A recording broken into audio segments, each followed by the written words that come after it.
voix qui devrait vous dire quelque chose, ça, parce que si vous êtes spectateur d'un si grand soleil, cette voix, vous la reconnaissez. Ce feuilleton vedette, eh bien oui, c'est Talisco, l'artiste dont nous allons parler ce matin, le compositeur-interprète dont nous allons parler ce matin, qui a signé, entre autres, le générique de ce feuilleton. Talisco, son vrai nom, Jérôme Amandi, un jeune quadragénaire qui fait des études de marketing et qui, il y a 7 ans, se dit qu'il est en train de passer à côté de sa vie. Il fait de la musique depuis toujours, il lance comme une bouteille à la mer quelques maquettes, 3 maquettes, un jeune label qui vient de se monter, un jeune label de disques. Il se trouve que ce label et cet artiste vont vraiment se rencontrer. 3 albums. Alors, son nom et son visage, son nom on le connaît, son visage ne vous dit peut-être pas grand-chose. On l'a vu notamment il n'y a pas très longtemps sur la grande fête de la musique sur notre chaîne sur France 2.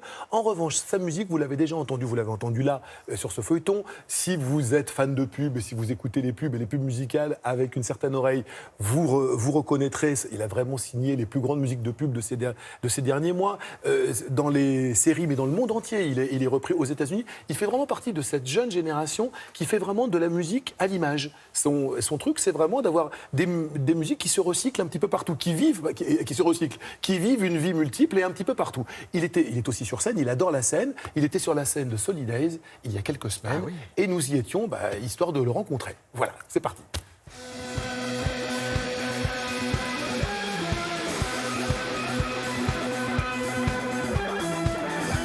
On se sent comment à quelques minutes d'aller affronter le public, là, ici, à Longchamp, ce soir? C'est toujours bizarre. Il y a de l'excitation, il y a de la peur, c'est vraiment un mélange.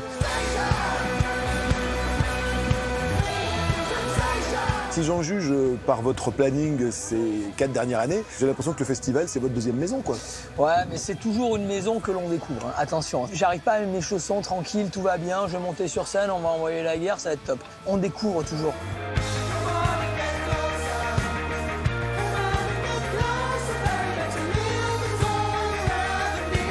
Vos musiques sont plus connues que votre visage. Ça aide pour aller faire les courses? Moi, de toute façon, j'avais envie de pouvoir vivre de ma musique. Après, les gens ne me connaissent pas vraiment, mon visage, ils ne le connaissent pas. Très sincèrement, ce matin, il y avait Nana, j'étais à côté du batteur, on était en train de discuter, il y a Nana qui était en train de nous sourire. Je la regarde, je fais, on se connaît. Elle me fait, non, mais j'adore votre musique. Ça ne m'est pas venu une seule seconde à l'esprit qu'en fait, elle était en train de nous regarder parce qu'elle nous connaissait, mais pas du tout.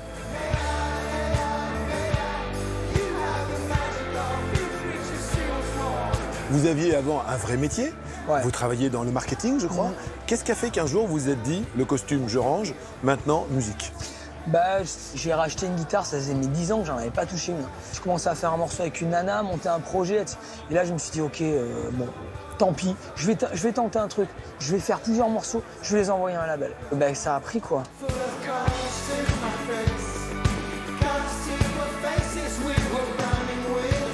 Comment vous expliquez que vos musiques soient autant prisées par la publicité? Elles ont quoi, vos musiques, pour être à ce point-là en concordance avec l'image?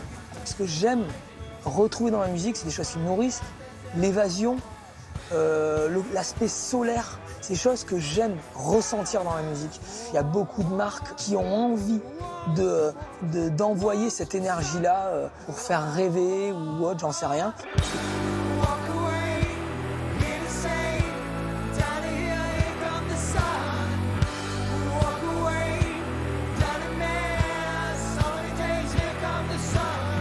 Votre chanson sonne et générique du grand feuilleton de France 2. Qu'est-ce que ça fait de savoir que tous les soirs, plus de 4 millions de personnes écoutent votre chanson? C'est hyper flatteur. Tu sais, quand on m'a posé la question, je me suis dit, attends, est-ce que je vais faire ça? Et qu'est-ce que ça va être comme série? Et en réalité, mais très vite, je me suis dit, mais tu serais le plus snob du monde de faire un truc comme ça. Pourquoi tu ferais pas ça? Et donc, ça me paraissait naturel de jouer le jeu, de prendre le pari. Et je trouve que le pari, il est plutôt réussi. Je trouve que ça marche et je suis plutôt fier, en fait.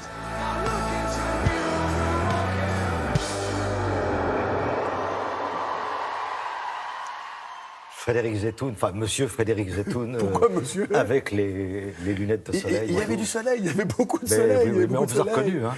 Vous avez Ben vu voilà, un petit peu c'est ça, ce rose. C'est la me force des va bien. artistes. Nouvel album, Kings and Fools. C'est son 3e album. Il fait vraiment partie de cette nouvelle génération d'artistes, effectivement, dont la musique est souvent plus connue que le visage. Mais lui, à n'en point douter, son visage va être connu assez rapidement. Il veut aller sur scène. Il ne veut pas se contenter de placer ses musiques sur plein de marques et sur plein de films. Il veut vraiment qu'on le connaisse. Et vraiment, sur scène, ça vaut le détour. Il est en concert. Les dates viennent de passer. Il est en concert, je crois, le 3 août prochain. Bah là, allez le voir. absolument. C'est vraiment de la musique festive. C'est de la musique d'été. Et ça fait du bien.